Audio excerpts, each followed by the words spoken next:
La fulla de Lloret amb què em distingeix i m'honora la vila. Com a premi i reconeixença, diu la placa, a la meva labor literària i cultural, quan, en realitat, hauria de ser jo qui recompensés a la vila, perquè és ella, és Lloret i el seu esperit i la seva gent, els qui me l'han inspirada, aquesta obra modesta, però sincera. Voldria, si se m'accepta, deixar estampada una empremta anònima de la meva gratitud a la bonica cara urbana de Lloret, que continuaré treballant, mentre Déu vulgui, per fer-me digne, si puc, de la fulla que m'acabeu de lliurar, del vostre afecte i de la vostra generositat.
Anècdota i un petit pensament meu.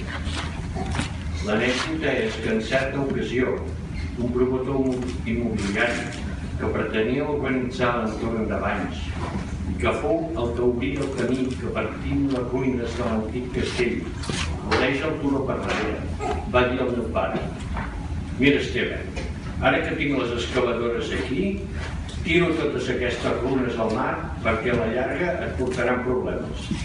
El meu pare s'hi oposà amb energia. Això és un fragment de la història del poble de Lloret i no pot desaparèixer. Avui en dia tenim el tros principal del castell antic de Sant Joan restaurat i visitable.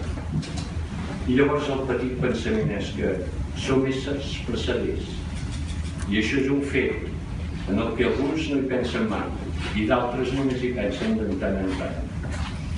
També es diu que mentre hi hagi memòria nostra seguirem existint. Serem recordats, per tant, per les engrunes que deixem darrere nostra. El meu pare va deixar un piló d'engrunes, moltes de les quals ara es conserven en l'Arxiu Municipal de Lloret i salvant els avatars de la història seguiran allà per molts anys. Gràcies novament i, com solia dir el meu pare, fins sempre.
matar su luz.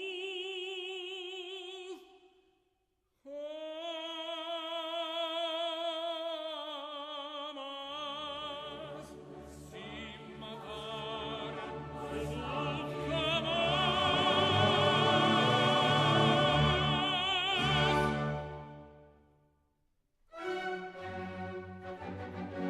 Pascual, amigos míos, Marina, ¿dónde está? Por tu ferita arriba al templo Seforarri, ya vuelve Jorge, mírala, corriendo viene acá.